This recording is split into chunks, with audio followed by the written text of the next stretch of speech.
Hello girls and boys. Welcome back to Read Me a Story.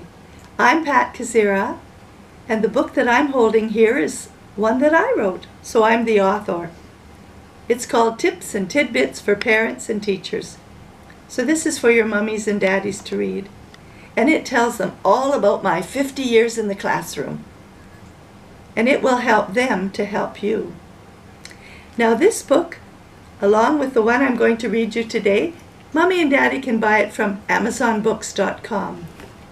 The author of this book is Cheryl Cannon, and the wonderful illustrations are by the Kelpart team. This is a lovely book of rhyming couplets. When two sentences have words at the end that rhyme, we call it a rhyming couplet. And this book teaches us how important it is to be a good listener. I hope my grandchildren enjoy this book too. Max and Theo, Josephine, Charlotte, Penelope, and Simon. Mice and spiders. Webs. Oh my! Here we go. Rosemary said she would not go to school, no matter the law, no matter the rule. It was too much to ask, and it wasn't quite fair. When school opened Monday, she wouldn't be there. Her mother asked, "Rosemary, what could be wrong? You love it at school. It's where you belong. You have lots of friends, and you're learning to read. What else could any child possibly need?" But Rosemary cried that her problem was grave. She was not very strong. She was not very brave. No matter what Mom said, she'd not leave the house. Her teacher had warned her. She'd soon have a mouse. She knew it was silly. She should be ashamed. But she just couldn't help it, she sadly explained. She didn't like mice, their noise or their smell. They might even bite her, were dirty as well. They frightened her, although they were quite small. And she just couldn't help it. No, not at all. Her mother said, "Rosemary, mice can be fun. They have a small wheel where they run and they run. They stay in a cage or container of glass. You've longed for a pet. Now you'll have one in class." "Well, maybe," said Rosie, "I might like the mouse, but still I am sure I will not leave this house. The mouse is not all I am frightened about. We have spiders too, I also found out. I know they're just bugs, and perhaps they won't bite, but something about them just gives me a fright. They move much too quickly. They scurry and crawl. They just make me shudder, although they are small. I know I should like them. I can't, though I try. If this one has legs that are hairy, I'll cry." Her mother said, "Spiders? That's strange to select. They must be a part of a science project." "Are you sure?" she said. "Spiders?" Then Rosemary said, "I'm sure she meant spiders. She spoke of their web."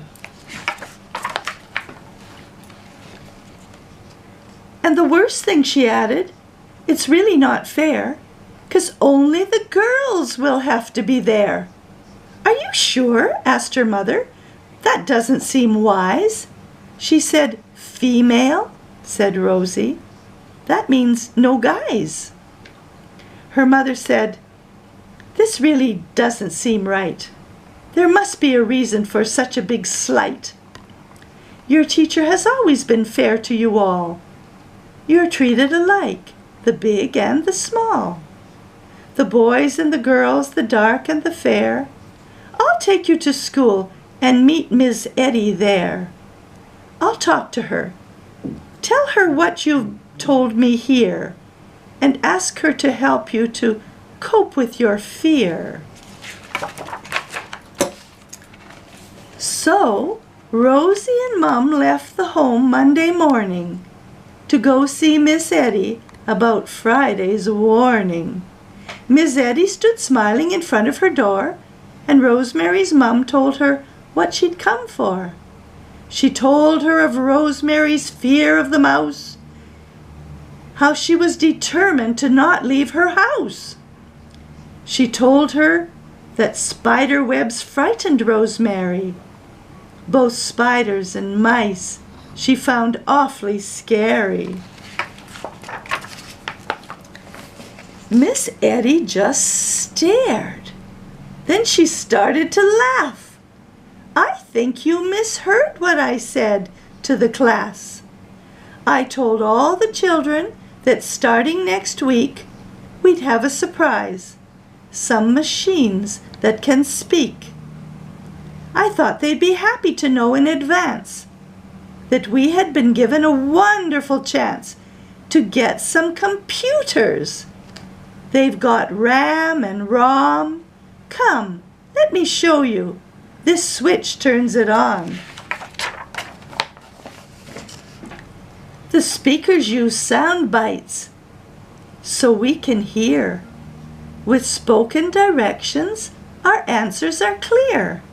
The monitor is what we call that TV. It shows us the software that we want to see. The software is what we call all our programs. The mouse is what's used to give it commands. It's kept on a mouse pad. We move it around and highlight the icons we want to be found. That's also a touchpad to use with our hands, instead of the mouse to give our commands. The icons are pictures of things we can do. We push mouse's buttons to select a few. We press on the left side for what we will use, and sometimes the right to see what we can choose. So, Rosie, I think that you'll play with this mouse and be very happy you did leave your house. "But what of the spiders?" asked Rosie with dread. "I know that you warned us that we'd use a web." Miss Eddy smiled gently and then shook her head. "I don't think you listened to all that I said. The web is the internet, where we'll engage in writing our news on the web's new school page. We call it a web, for all schools come together and share our ideas. We are linked with each other. We'll type in our letters and tell what we've done." Miss Eddy then added, "We'll have lots of fun." "I feel so much better. I'm happy now too," said Rosemary. Then to her mother, "Thank you. I think you can go now. I've nothing to fear. I can't wait to use this computer right here." "It's great and I love it," her mother exclaimed. "There's only one question that's left to explain. Why just for girls? Why only female?" Miss Eddy just smiled and replied, "I said email." Wow, that book shows how important good listening is, isn't it, girls and boys? I know you all are. Hope you enjoyed this book. See you next time for Read Me a Story. Bye for now.